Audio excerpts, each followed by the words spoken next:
The rope burned against Emma Hartley's palms as the black stallion reared up for the third time that morning, his hooves slashing the air like weapons forged in fury.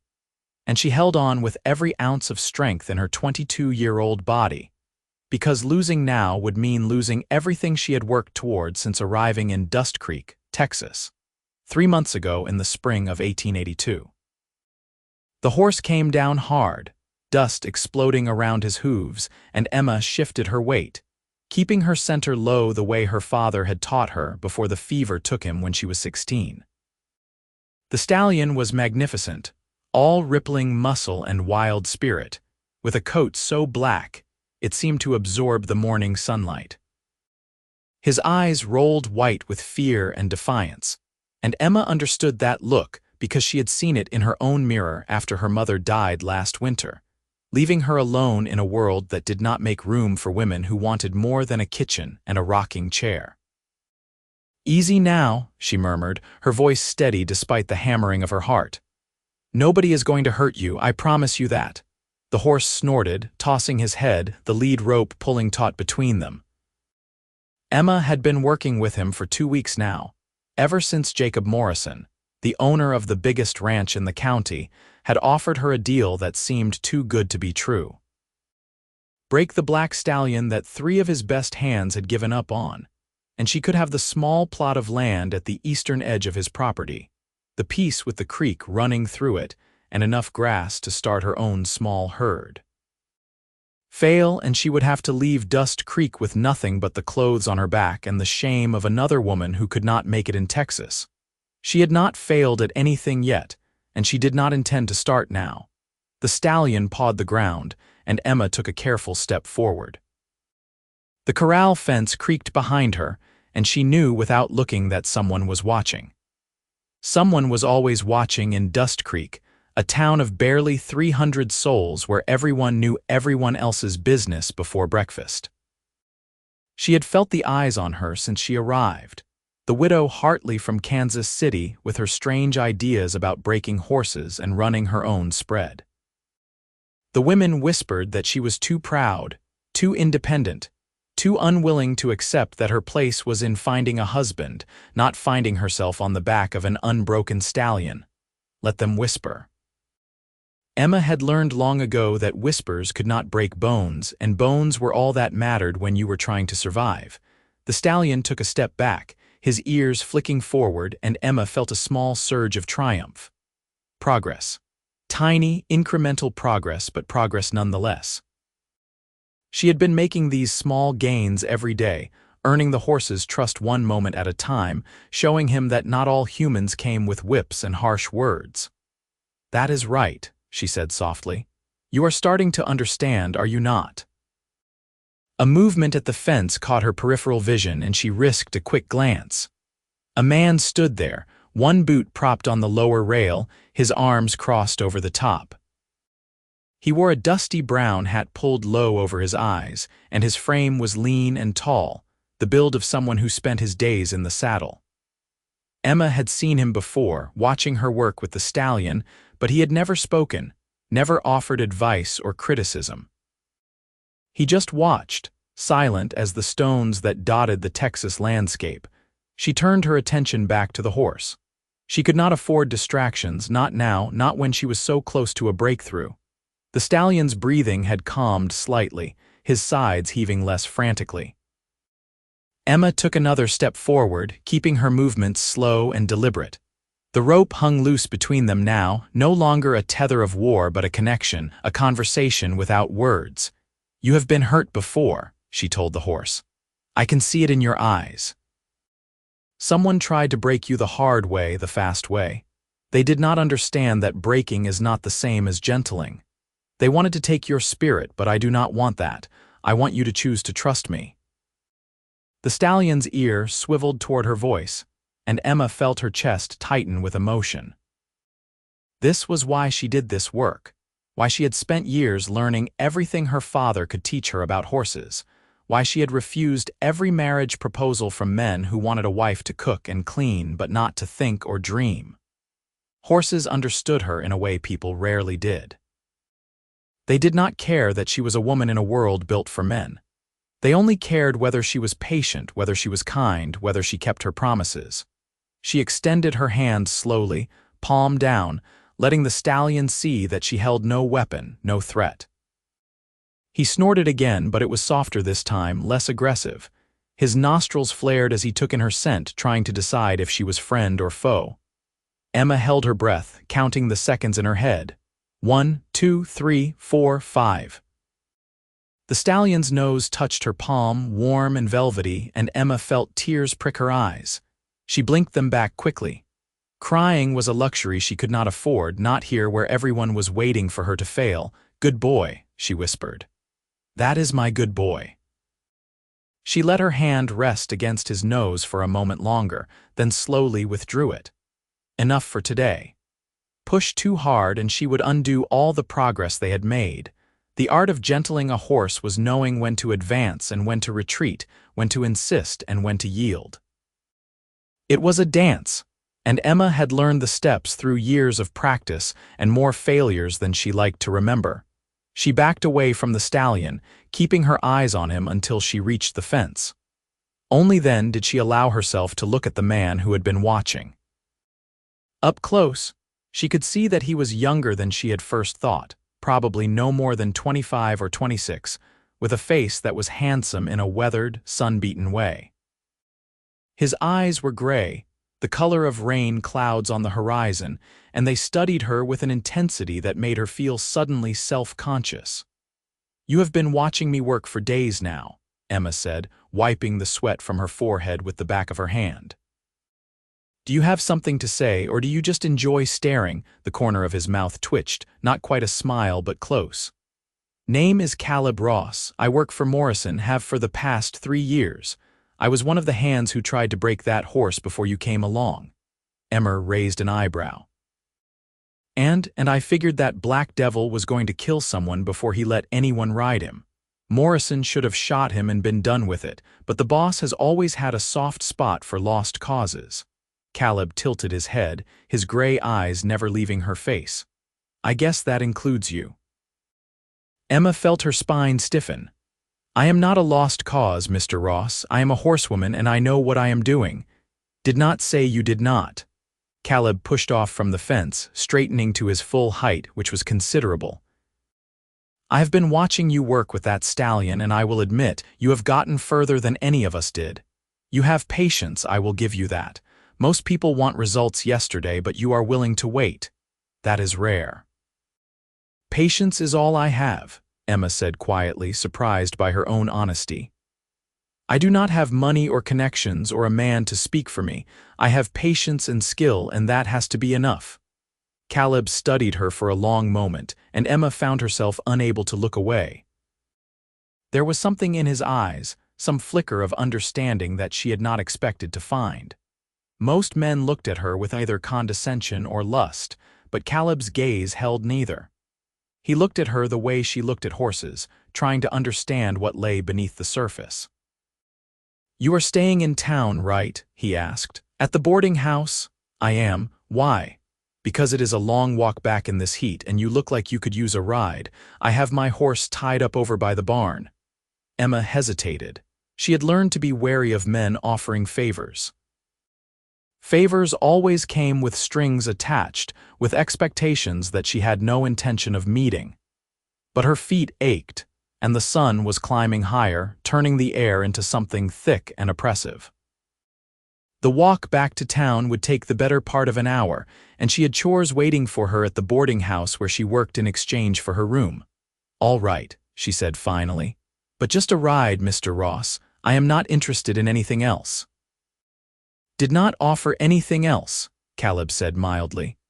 He touched the brim of his hat and started walking toward the barn, leaving Emma to follow or not as she chose. She followed, her curiosity overriding her caution. Caleb's horse was a bay gelding with intelligent eyes and a calm demeanor, the kind of horse that spoke well of its owner. A man who kept his horse well-groomed and well-fed was usually a man worth knowing, her father used to say. Emma had found that to be true more often than not.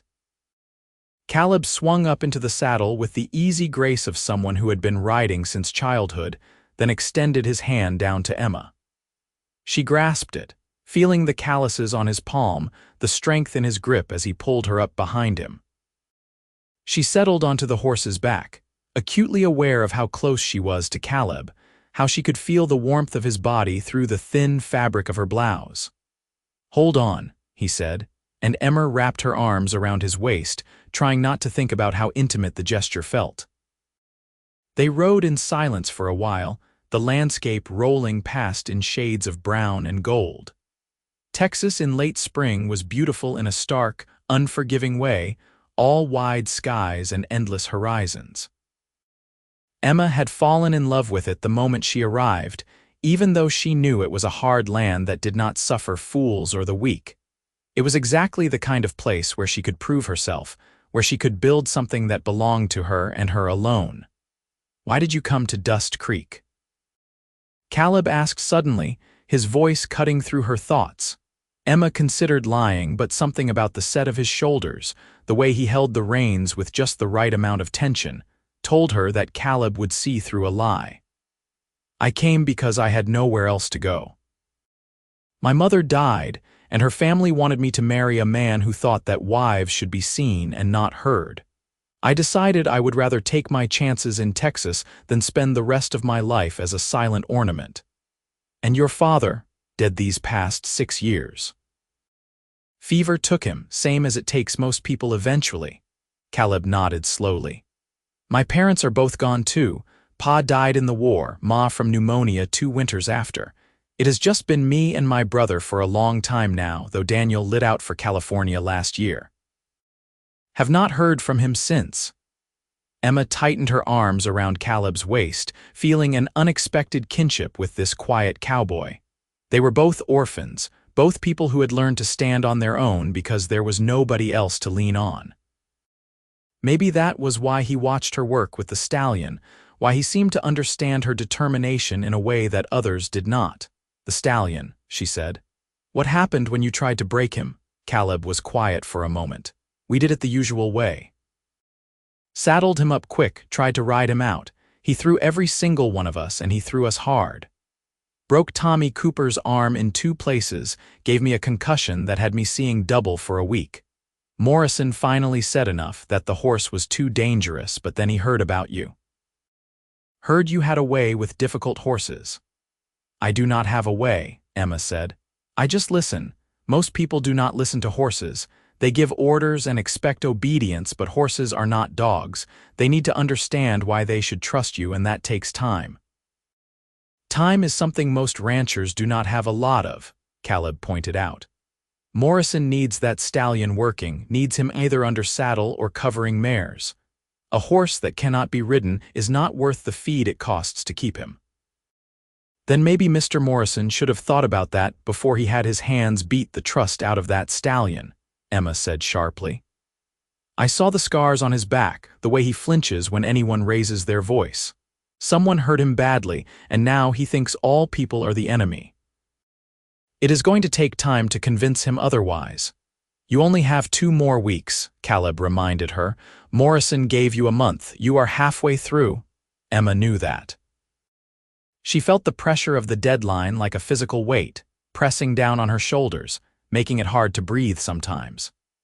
2 more weeks to accomplish what 3 experienced cowboys had failed to do, 2 more weeks to prove that she belonged in Texas, that she could make it on her own. 2 more weeks to earn the land that would be her salvation or lose everything trying.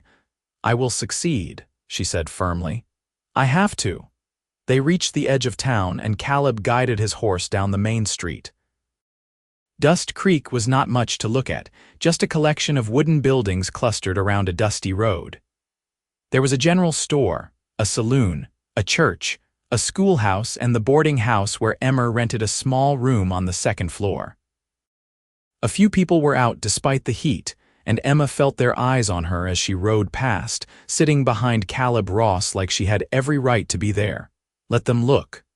Let them judge. She was beyond caring what the people of Dust Creek thought of her. Caleb stopped in front of the boarding house, and Emma slid down from the horse, her legs unsteady after the ride. She looked up at Caleb, shading her eyes against the sun. "Thank you for the ride, Mr. Ross." Caleb, he corrected. And you are welcome, Miss Hartley. Emma, she said, surprising herself. She did not usually offer her first name to men she had just met, but Caleb did not feel like a stranger. He felt like someone who understood, and understanding was rarer than gold in Emma's experience. Caleb touched his hat again, and for a moment, Emma thought he might say something else. But he just turned his horse and rode back down the street, leaving Emma standing in the dust, wondering why she suddenly felt so alone. The next morning, Emma was back at the corral before dawn, determined to make the most of the cool morning air before the heat became unbearable. The stallion was waiting for her, pacing along the fence line, his black coat gleaming in the early light. He whinnied when he saw her, not a sound of alarm but something closer to greeting, and Emma felt her heart lift. "Good morning to you two," she called out, climbing through the fence rails with a bucket of grain in her hand. She had bought the grain with money she could not afford to spend, but winning the stallion's trust was worth any price. She set the bucket down in the center of the corral and backed away, giving the horse space. He approached cautiously, his nostrils flaring as he caught the scent of the food. Emma stood perfectly still, barely breathing as the stallion lowered his head and began to eat. This was progress, real progress. A week ago, he would not have eaten while she was in the corral with him. She waited until he had finished, then approached with a soft cloth in her hand. "I am going to touch you now," she told him. "Just on your shoulder, nothing that will hurt. You can tell me to stop if you want, but I think you are ready for this." The stallion watched her with wary eyes, but he did not bolt as she reached out and placed the cloth against his shoulder. Emma began to rub in slow, gentle circles, feeling the tension in his muscles gradually ease. She worked in silence, letting her actions speak louder than words. This was how trust was built, one touch at a time, one moment of connection after another. She heard the creak of the fence and knew without looking that Caleb had arrived. He came every morning now, always quiet, always watching. At first, his presence had annoyed her, made her feel like she was some kind of curiosity, a woman trying to do a man's job. But as the days passed, she had come to appreciate his silent support. He never offered unwanted advice, never criticized her methods. He just watched, bearing witness to her work, and somehow that made the burden feel lighter. "He let you touch him," Caleb said, his voice carrying across the corral. It was not a question. He did. Emma continued rubbing the stallion's shoulder, moving gradually up toward his neck. "He is learning that I am not going to hurt him. You will be riding him soon. Maybe, if he is ready." "If he is not, I will wait." "You do not have time to wait," Caleb said, and there was something in his voice that made Emma pause. She looked over at him and saw concern in his gray eyes, a worry that seemed out of place. "What do you mean?" Caleb glanced around, as if checking to make sure they were alone. Morrison was in the saloon last night talking to some of his friends. He said he is not sure about this arrangement about giving land to a woman. He said even if you break the stallion, he might change his mind. Emma felt her stomach drop. "He cannot do that. We had an agreement." "An agreement on a handshake," Caleb pointed out. "Nothing written down, nothing legal. If Morrison decides he does not want to honor the deal, there is not much you can do about it." Emma turned back to the stallion, her hand stilling on his neck. She had been so focused on the horse, so determined to succeed, that she had not considered the possibility that success might not be enough. Morrison was a powerful man in Dust Creek, a man who owned half the land in the county and had the ear of the sheriff and the mayor. If he decided to go back on his word, Emma would have no recourse, no way to fight him. "Then I will have wasted a month of my life," she said quietly. "Not wasted." Caleb climbed through the fence and walked toward her, his steps slow and measured so as not to spook the stallion. "Emma, what you have done with this horse, it is remarkable. I have been working with horses my whole life, and I have never seen anyone gentle and animal the way you have. That stallion was mean, dangerous. Now look at him. He is eating out of your hand, letting you touch him. That is not nothing." Emma looked up at Caleb, and for the first time she saw something in his eyes that made her breath catch. It was not pity, which she would have hated, but something softer, something that looked almost like admiration, or maybe more than admiration, maybe something deeper. "It does not matter if Morrison takes back his offer," she said, trying to keep her voice steady. "I will have nothing. I will be right back where I started, a woman with no home and no future." "You could stay," Caleb said. "In Dust Creek, I mean, you could find work, maybe start training horses for other ranchers. People have seen what you can do, they would hire you." "They would hire me until some man complained that I was taking work away from him," Emma said bitterly. "Or until someone decided that a woman working with horses was unnatural. I have seen it before, Caleb. I have watched women try to make their way in this world, and I have watched them fail because men will not let them succeed." Caleb reached out and placed his hand over hers where it rested on the stallion's neck. His touch was warm, his palm rough with calluses, and Emma felt something shift inside her, some wall she had built around her heart beginning to crack. "Not all men," he said softly. "Some of us think that a woman who can do what you do deserves respect, deserves a chance. Some of us think that maybe the world would be better if we stopped telling people what they cannot do and started helping them do what they are meant to do." Emma stared at him, her heart pounding so hard she was sure he could hear it. Nobody had ever said anything like that to her before. Nobody had ever looked at her the way Caleb was looking at her now, like she was someone worth believing in. "Why do you care?" she whispered. Caleb's hand tightened over hers.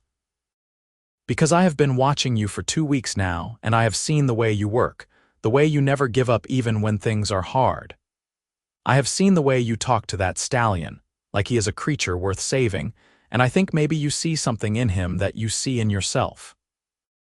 You are both fighting to survive in a world that does not want you, and I guess I have come to realize that I want you to win." The stallion shifted, breaking the moment, and Emma pulled her hand away, her cheeks flushing. This was dangerous territory, letting herself feel anything for Caleb Ross. She could not afford distractions, could not afford to let her heart lead her anywhere except toward the goal of securing her own land, her own future. Men were a complication she did not need, especially men who worked for Jacob Morrison.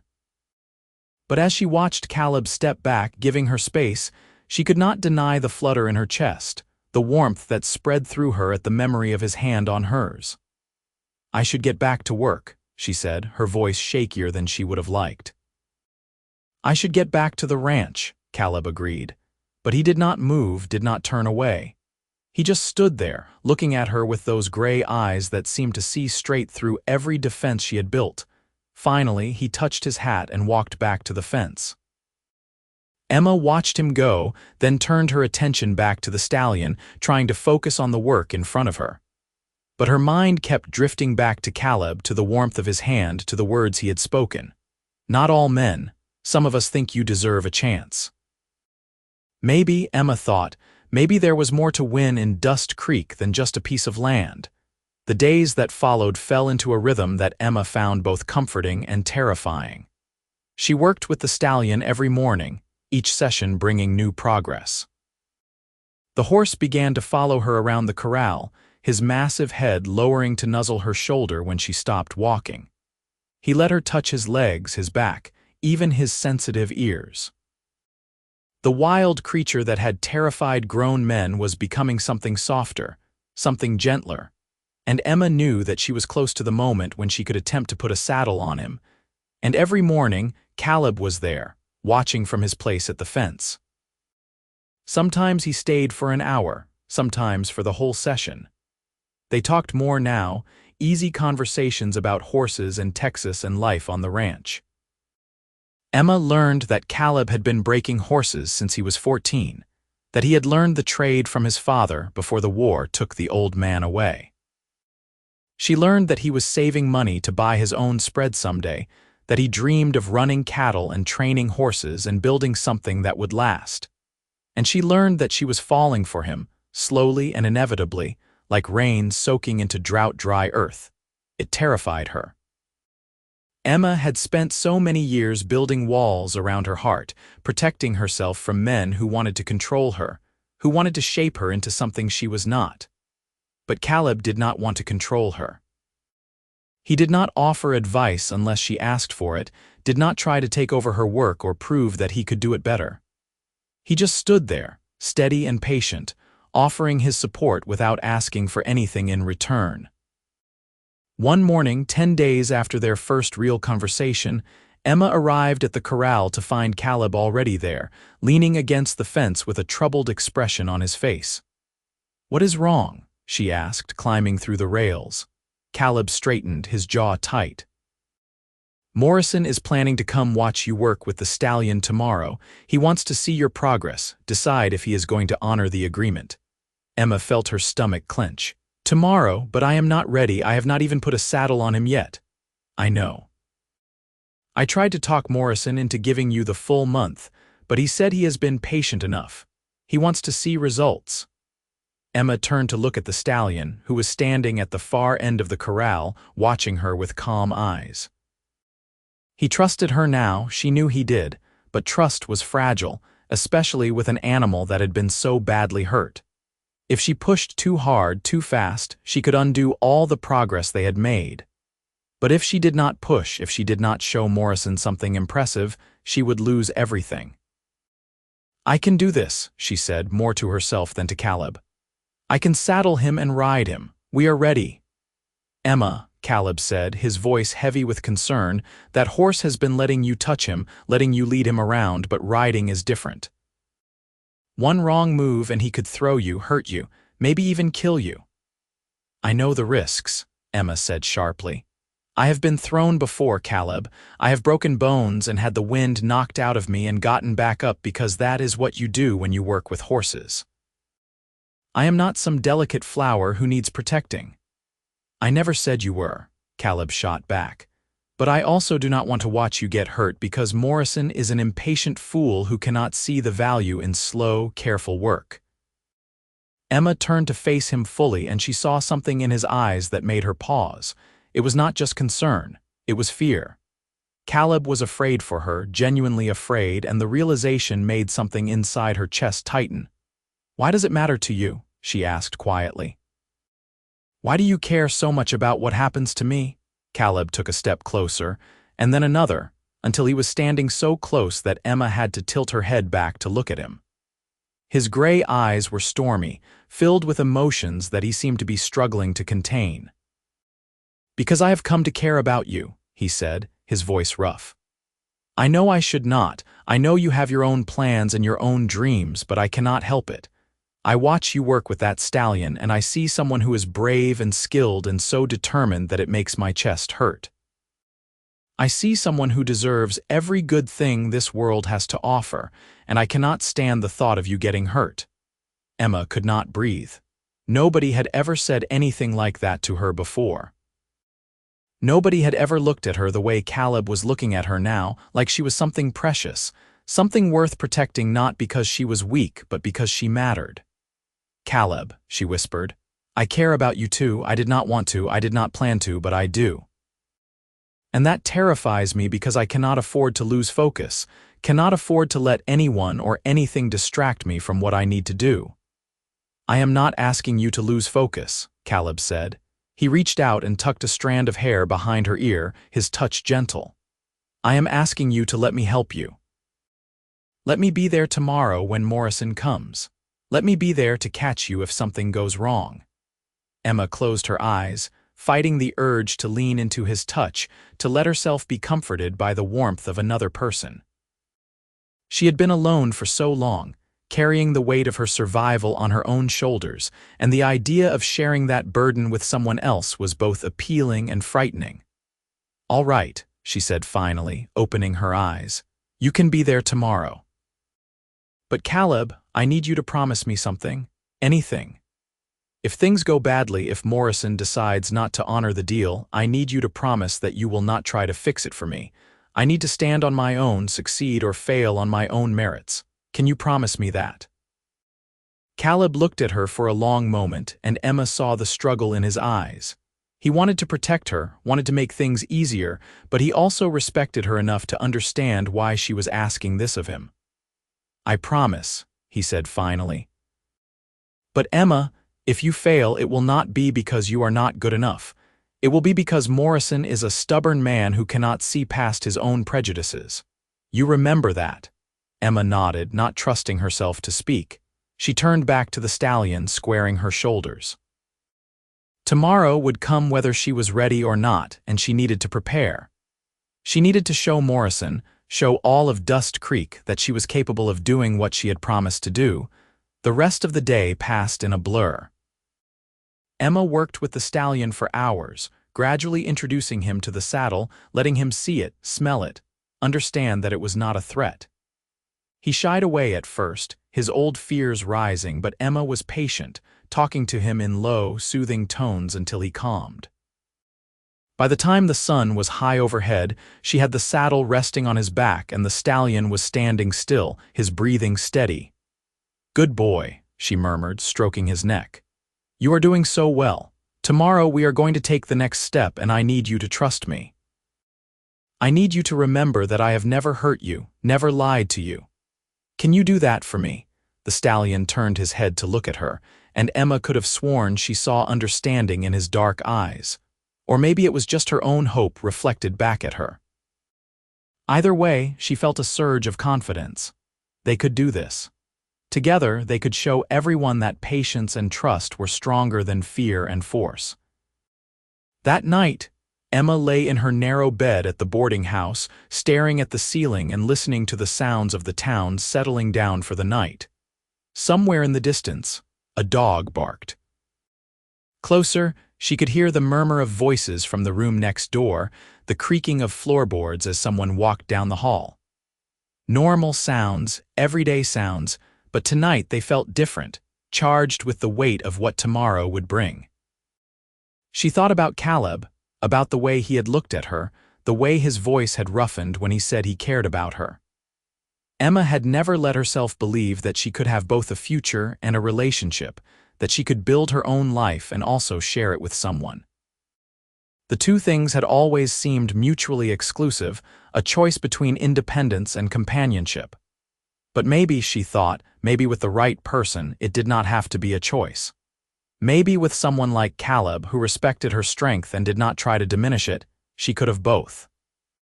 If she succeeded tomorrow, if Morrison honored his word, if she did not break her neck trying to ride an unbroken stallion in front of an audience, Emma rolled onto her side, pulling the thin blanket up to her chin.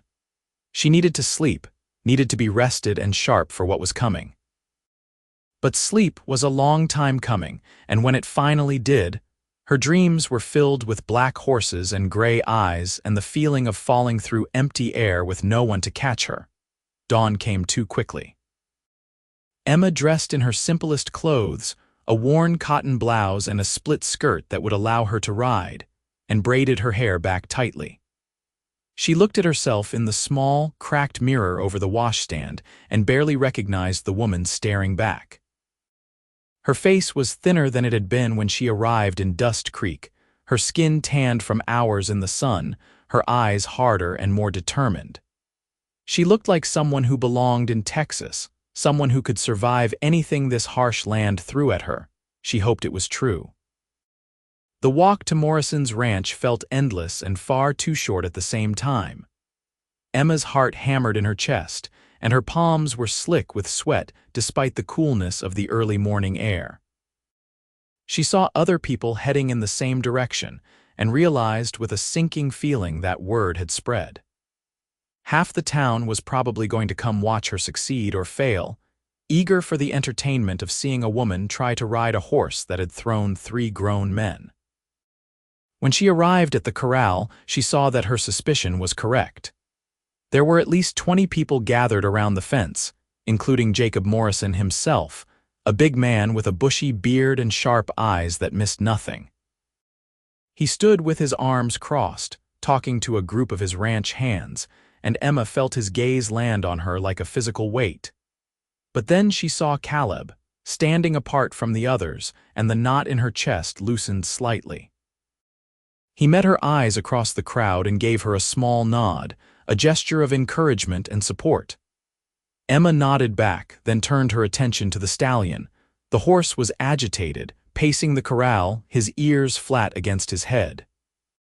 He could sense the crowd, sense the tension in the air, and it was making him nervous. Emma cursed silently. This was the worst possible situation, trying to work with a frightened horse in front of an audience, but she had no choice. This was her moment, her one chance to prove herself. She climbed through the fence, moving slowly and deliberately. The crowd fell silent, all eyes on her, and Emma tried to block them out, tried to focus only on the stallion. She picked up the lead rope from where it hung on the fence post and walked toward the horse, her steps measured and calm. "Hey there," she said softly. "I know you are scared. I know this is not what you are used to, but I need you to trust me today. I need you to be brave, just for a little while, and then it will be over and we can go back to the way things were." The stallion tossed his head, but he did not bolt. Emma reached out and stroked his neck, feeling the tension in his muscles, the rapid beat of his heart. She took a deep breath, centering herself. This was no different from any other day. The crowd did not matter. Morrison did not matter. All that mattered was the connection between her and this horse, the trust they had built over the past 3 weeks.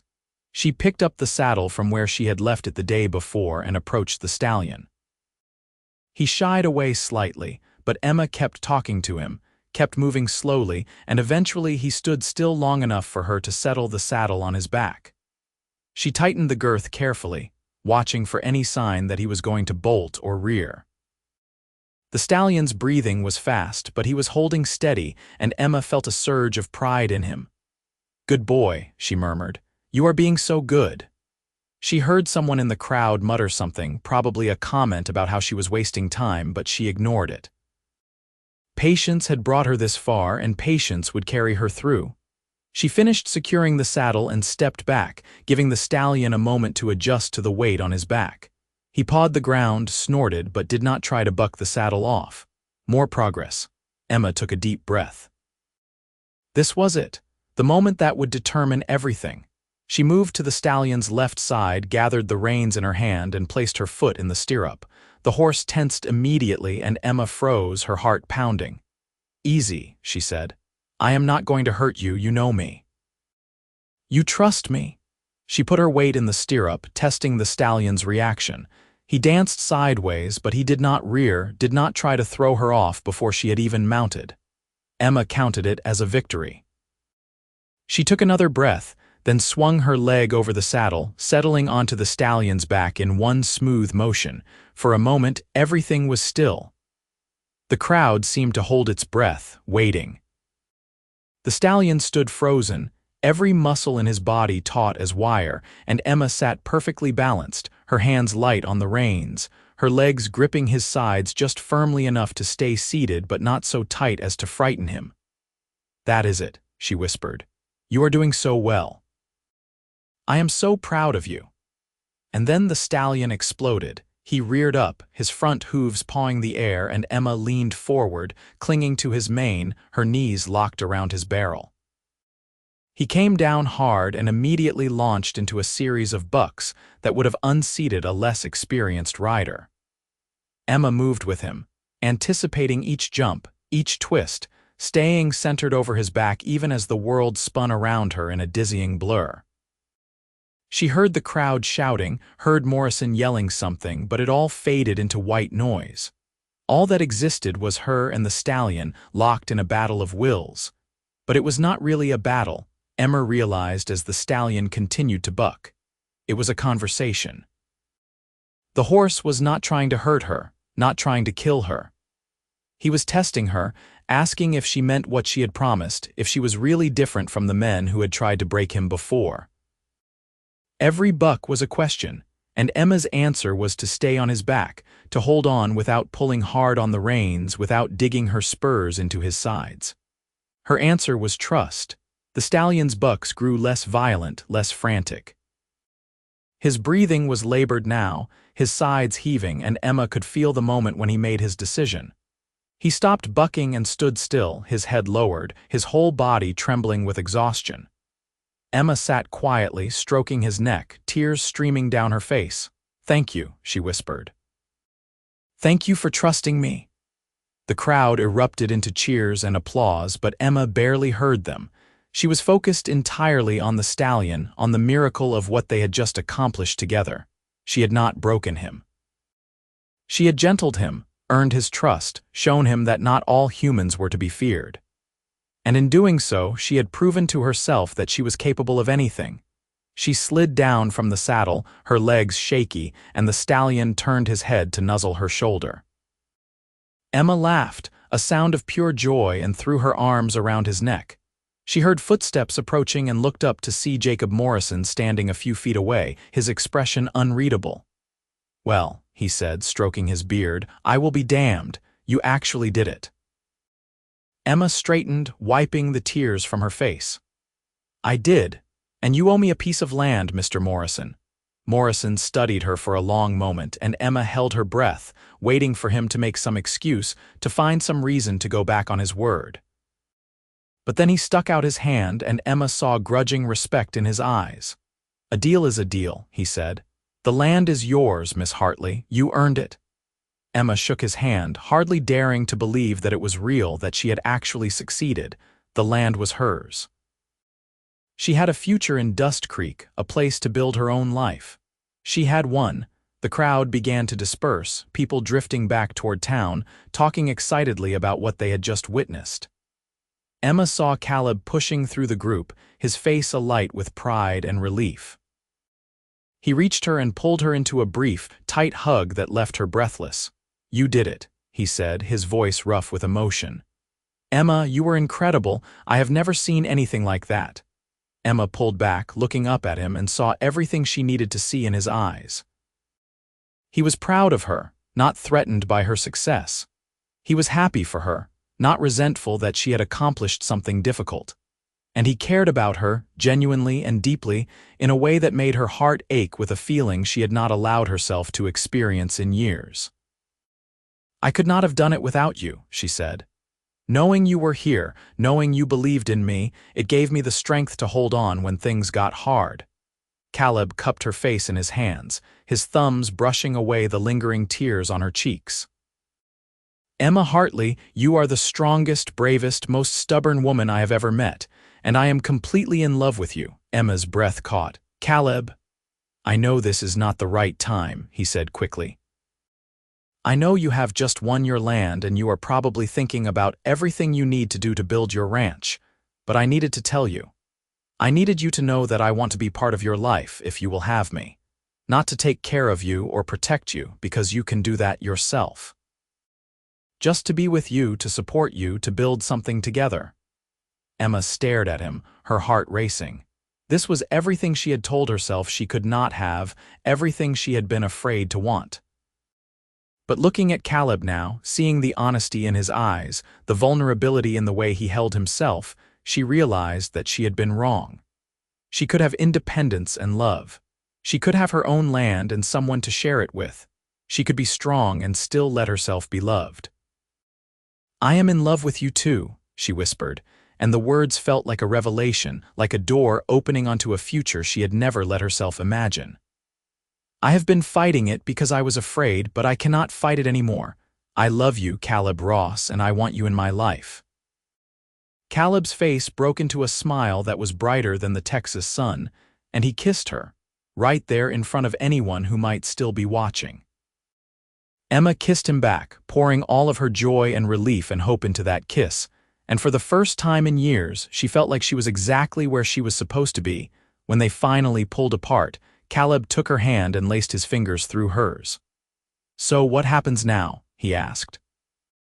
Emma looked around the corral, at the stallion who was now calmly eating hay from a pile in the corner, at the land that stretched out in all directions, at the man standing beside her, who had become so much more than just a cowboy who watched her work. "Now," she said, "we build a life." The weeks that followed were some of the busiest and happiest of Emma's life. Morrison kept his word and gave her the deed to the land at the eastern edge of his property, 40 acres with a creek running through it and enough grass to support a small herd. It was not much, but it was hers, and that made it more valuable than the biggest ranch in Texas. Caleb helped her build a small cabin, just 4 walls and a roof to start, but it was sturdy and weatherproof, and Emma loved it with a fierceness that surprised her. She had never had a home that truly belonged to her, a place where no one could tell her to leave or change the rules on her. Every nail she hammered, every board she cut, was an act of claiming her own space in the world. The stallion, whom Emma had named Midnight for his dark coat, adjusted to his new home with remarkable ease. She continued to work with him every day, gradually training him to respond to her cues, to trust that carrying a rider did not mean pain or fear. Caleb helped sometimes, but more often he just watched, the way he had in the beginning, and Emma appreciated that he understood she needed to be the primary person in Midnight's life.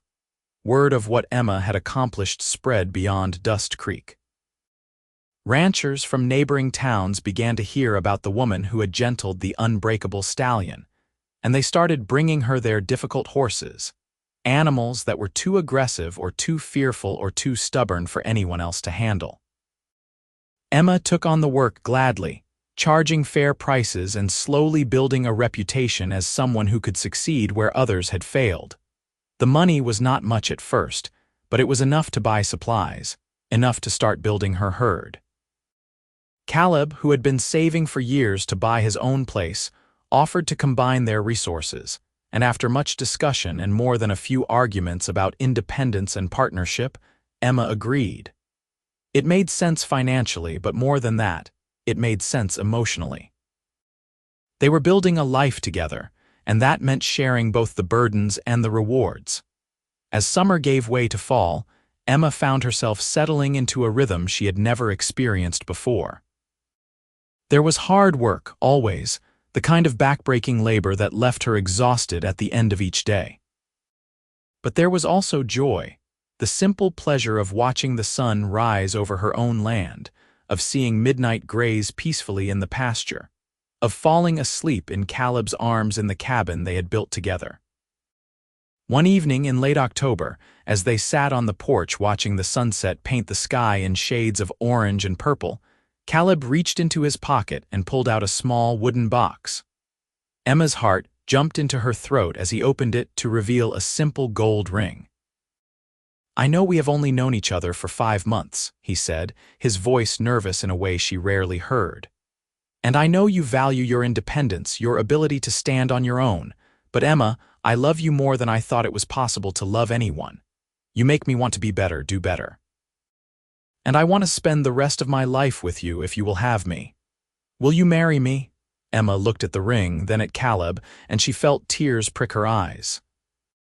She had spent so many years running from the idea of marriage, seeing it as a trap, a way for men to control women and take away their freedom. But Caleb was not offering her a trap. He was offering her a partnership, a chance to build something together while still being her own person. He had never once tried to take over her work or make decisions for her. He had never once suggested that being his wife would mean giving up the ranch or the horses or any of the dreams she had fought so hard to achieve. "Yes," she said, her voice breaking. "Yes, Caleb, I will marry you." He slid the ring onto her finger, and Emma looked at it, marveling at how something so small could represent something so big. She was going to be Caleb's wife, but she was not going to lose herself in the process.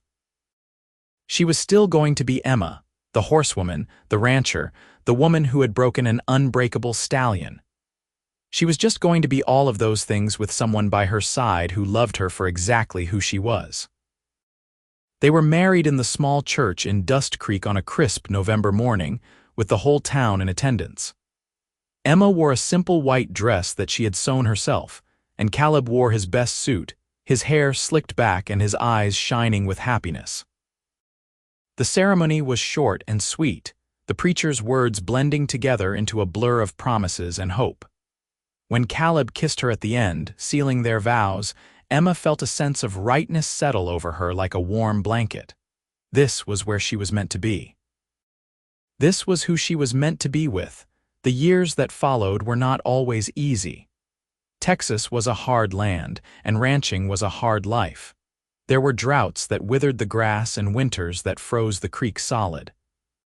There were cattle that got sick, horses that went lame, and seasons when money was so tight that Emma and Caleb had to make do with beans and cornbread for weeks on end. But they faced every challenge together, supporting each other through the bad times and celebrating together during the good. Emma's reputation as a horse trainer continued to grow.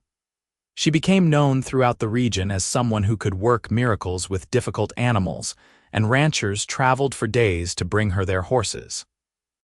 She trained Midnight to be a working horse, and he proved to be as intelligent and loyal as she had always believed he could be. Eventually, she began breeding him to carefully selected mares, and the foals he sired inherited his spirit and his intelligence, becoming prized horses throughout Texas. Caleb proved to be a natural cattleman, with an eye for good stock and the patience to build a herd slowly and carefully. Together, they turned their 40 acres into a thriving ranch, adding land when they could afford it, building a larger house when their needs outgrew the little cabin.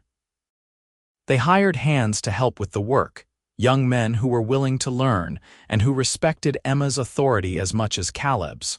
3 years after their wedding, Emma discovered she was pregnant. The news filled her with a complicated mix of joy and fear.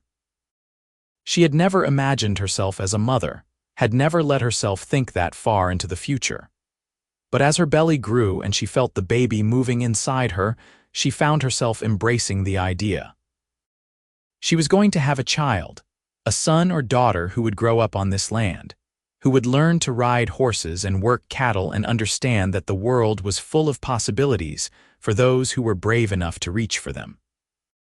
Their first child was a son, born in the spring of 1886, with Caleb's gray eyes and Emma's determination.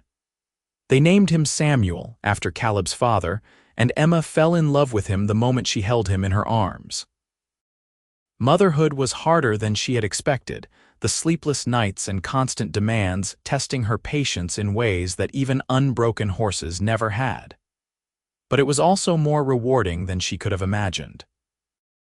Watching Samuel grow, seeing the world through his eyes, teaching him about horses and the land, it filled a place in her heart she had not known was empty. 2 years later, they had a daughter, whom they named Rose. She had Emma's dark hair and Caleb's easy smile, and she was fearless from the moment she could walk, running after her brother and trying to do everything he did. Emma saw herself in Rose, that stubborn refusal to accept limitations, and she vowed that her daughter would grow up knowing that she could be anything she wanted to be. As the children grew, Emma made sure to teach them everything she knew about horses. Samuel took to it naturally, showing the same patience and intuition that Emma had. By the time he was 10, he was helping her gentle young horses, and by the time he was 15, ranchers were asking specifically for him to work with their animals. Emma felt a fierce pride watching her son do work that many grown men could not do, knowing that she had passed on her skills to the next generation. Rose was more interested in the cattle side of the ranch, following Caleb everywhere, and asking endless questions about breeding and grazing and market prices. She had a head for numbers and a sharp business sense, and by the time she was 12, she was keeping the ranch's books and finding ways to increase their profits. Emma and Caleb often joked that Rose was going to end up running the biggest ranch in Texas someday, and they both believed it. The years rolled by, marked by seasons and celebrations, challenges and triumphs. Emma watched her children grow into capable, confident adults. Samuel married a kind woman from a neighboring ranch, and they settled on a piece of land that Emma and Caleb gave them as a wedding present. Rose, true to her independent spirit, decided to go to Austin to study business, determined to bring modern ranching techniques back to Dust Creek. Emma supported her daughter's decision, even though it meant having her far away, because she understood the need to forge your own path. Midnight lived to be 23, an impressive age for a horse, and when he finally passed away peacefully in his pasture one autumn morning, Emma and Caleb buried him on the hill overlooking the creek. Emma cried for hours, mourning not just the horse but the symbol of everything he had represented, the moment when her life had changed, when she had proven to herself and to the world that she was capable of anything. But Midnight's legacy lived on in his descendants. The ranch was now home to a whole herd of horses that carried his bloodline, animals known throughout Texas for their intelligence, their strength, and their willing temperament. Every time Emma worked with one of Midnight's grandchildren or great-grandchildren, she felt a connection to that wild stallion who had trusted her all those years ago. As Emma grew older, her body began to show the wear of decades of hard work. Her hands ached in the mornings, her knees protested when she climbed on and off horses, and there were more gray hairs than dark in her braid. But she never stopped working, never stopped training horses, never stopped finding joy in the work that had defined so much of her life. Caleb aged alongside her, his hair turning silver, his face gaining new lines with each passing year. But his gray eyes still lit up when he looked at her, and his love never wavered. They had built a life together that was rich in all the ways that mattered, full of love and family and the satisfaction of hard work well done. They had faced every challenge as partners, supporting each other through illness and loss, celebrating each other's victories as their own. One evening, when Emma was 65 and Caleb was 68, they sat on the porch of their house, watching the sunset just as they had done countless times before. Samuel's children, their grandchildren, were playing in the yard, their laughter carrying on the evening breeze. Rose had come home for a visit, bringing news of new markets and opportunities. The ranch was thriving, more successful than Emma had ever dared to dream it could be. "Do you ever think about that first morning?" Caleb asked, reaching over to take Emma's hand. "When you were trying to break Midnight and I was watching from the fence," Emma smiled, squeezing his hand. "I think about it all the time. That was the day everything changed. That was the day I realized I did not have to face the world alone." "You were doing fine on your own," Caleb said. "You would have succeeded whether I was there or not." "Maybe," Emma agreed, "but it would not have been as meaningful, and I would not have had all of this." She gestured at the ranch, at their family, at the life they had built together. "I would not have had you." Caleb lifted her hand to his lips and kissed it gently. "I am the lucky one, Emma. You took a chance on a cowboy who did not have much to offer except his support and his love. You let me be part of your dreams, and in doing so, you gave me dreams I never knew I could have." Emma leaned her head on his shoulder, watching the sun dip below the horizon. She thought about the young woman she had been, so determined to prove herself, so afraid to let anyone close. She thought about the black stallion who had been just as wild and wounded as she was. And she thought about the patient cowboy who had watched her succeed, who had believed in her when so many others had doubted, who had loved her not in spite of her strength but because of it. "We did good, did we not?" she said softly. "We did better than good," Caleb replied. "We did extraordinary." And as the stars began to appear in the darkening sky, Emma knew he was right. They had taken their broken pieces, their fears and their hopes and their dreams, and they had built something that would last long after they were gone. They had built a family, a legacy, a love story that proved that the wildest hearts could be gentled, and that patience and trust could conquer anything. Years continued to pass, and Emma and Caleb grew old together, their bodies slowing but their spirits remaining strong. They watched their grandchildren grow and begin families of their own. The ranch expanded to include several thousand acres, a testament to the foundation that Emma and Caleb had built with nothing but determination and love. On Emma's 70th birthday, the family threw a celebration that brought together people from all over Texas. Ranchers whose horses Emma had trained, neighbors who had watched her break Midnight all those years ago, and young women who saw in Emma's story a proof that they too could forge their own paths. There were speeches and toasts, stories told and retold about the woman who had gentled the wild stallion, about the love story that had blossomed in a dusty corral. Emma stood in the middle of it all, Caleb's arm around her waist, and felt overwhelmed by gratitude. She had never imagined in those desperate days when she first arrived in Dust Creek that her life could become this full, this rich. She had only wanted to survive, to prove that she had a place in the world, but she had found so much more than survival. She had found purpose and love, and a family that would carry on her legacy for generations. That night, after the guests had gone and the house was quiet, Emma and Caleb walked out to the pasture where midnight was buried. The moon was full, casting silver light across the land, and Emma could almost imagine she saw a black stallion standing on the hill, proud and wild and free. "Thank you," she whispered, whether to the horse or to the universe or to whatever force had brought her to this moment. She was not quite sure. "Thank you for everything." Caleb pulled her close and they stood there together.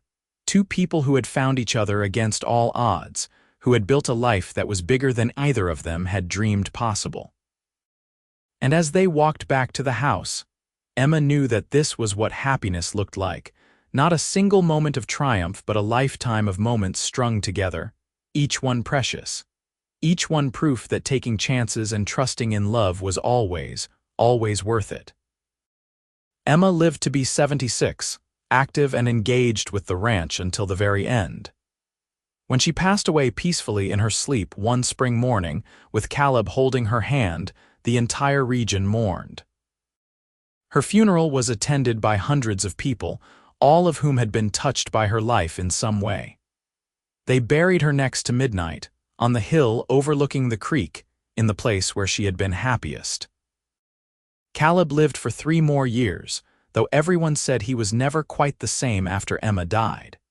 He spent his days on the ranch they had built together, telling stories to his grandchildren and great-grandchildren about the remarkable woman he had been privileged to love. When he finally joined her, they buried him beside her, reuniting the cowboy and the horsewoman for eternity. The ranch continued to thrive under Samuel's management and Rose's business expertise. They made sure that everyone who worked there knew the story of how it had all begun, with a wild stallion and a determined woman and a patient cowboy who had watched her succeed.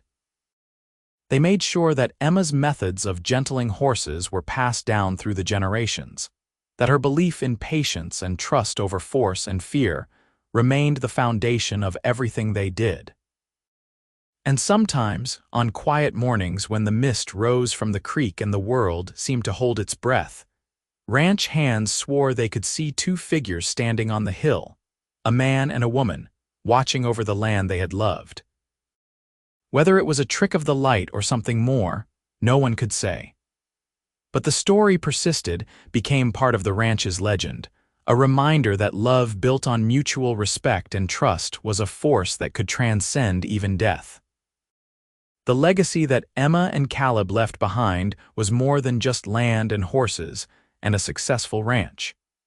It was a testament to what was possible when people refused to accept the limitations that society tried to place on them.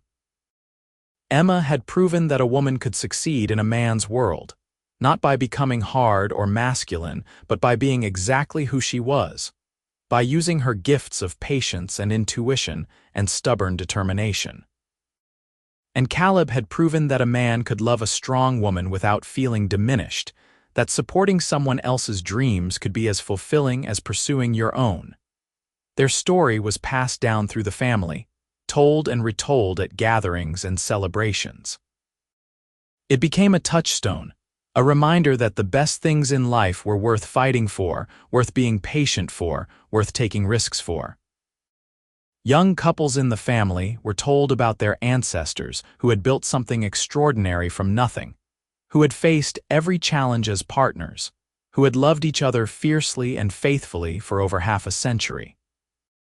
The ranch itself became a landmark, known throughout Texas not just for the quality of its horses and cattle, but for the story behind it. People came from far away to see the place where Emma Hartley had broken the wild stallion, where she had proven that gentleness was stronger than force, that patience could accomplish what violence never could. The corral where it had all happened was preserved, maintained exactly as it had been that fateful morning, a piece of living history. Samuel's son, Emma's grandson, took over the ranch when Samuel grew too old to manage it, and he ran it with the same principles that his grandmother had established. He trained his own children in the art of gentling horses, making sure they understood that every animal deserved respect and patience, that breaking meant taking away spirit while gentling meant earning trust.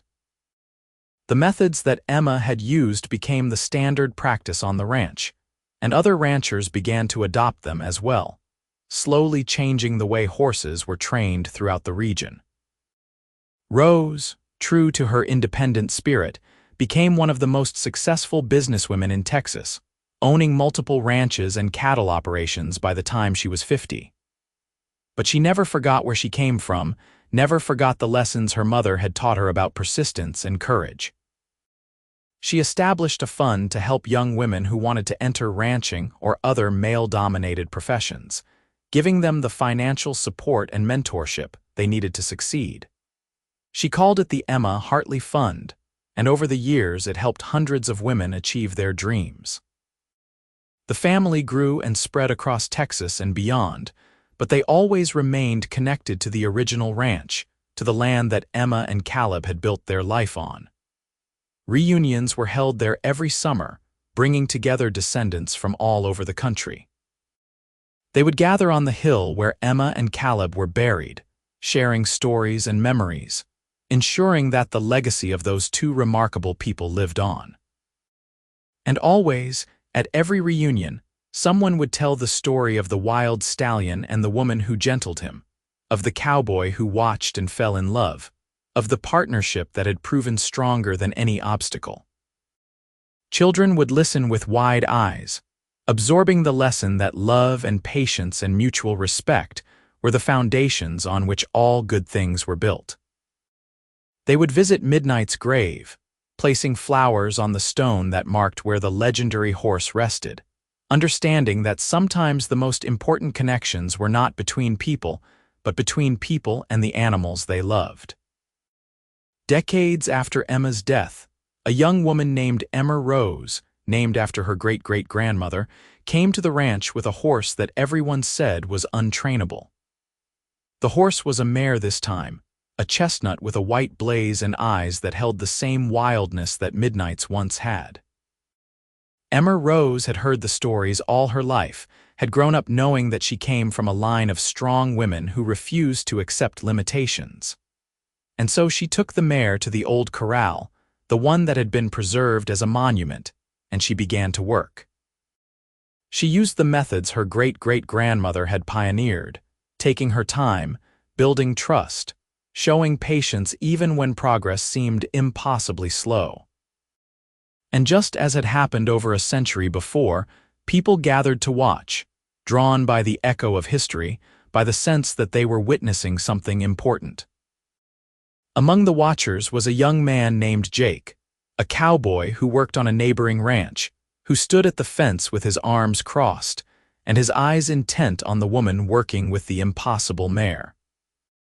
He watched her work for weeks, never offering advice, never criticizing, just bearing silent witness to her skill and determination. And as he watched, he felt something shift in his chest, some recognition that this woman was special, that she had the same spirit as the legendary ancestor whose name she bore. When Emma Rose finally succeeded in riding the mare, when the horse accepted her with trust instead of fear, Jake was there to congratulate her, to tell her that what she had accomplished was remarkable. And so the story began again, a new chapter in a tale that had no end, proving that some legacies were so powerful that they echoed through time, shaping generation after generation. The spirit of Emma Hartley lived on in her descendants, in the ranch she had built, in the methods she had pioneered, and in the proof that love built on patience and mutual respect was the strongest force in the world. The ranch continued to thrive, a living monument to what two people could build when they trusted each other and refused to give up on their dreams.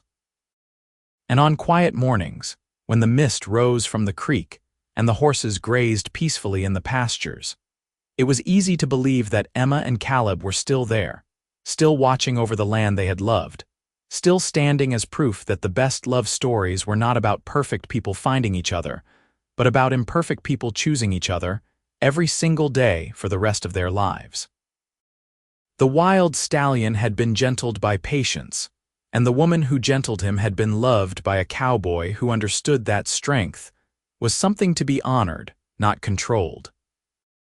Together, they had created something that lasted far beyond their own lifetimes, a legacy of love and determination that would inspire people for generations to come. And in the end, that was the greatest achievement of all, not the land they had acquired or the success they had achieved, but the proof that two people, working together with respect and trust and unwavering love, could change the world.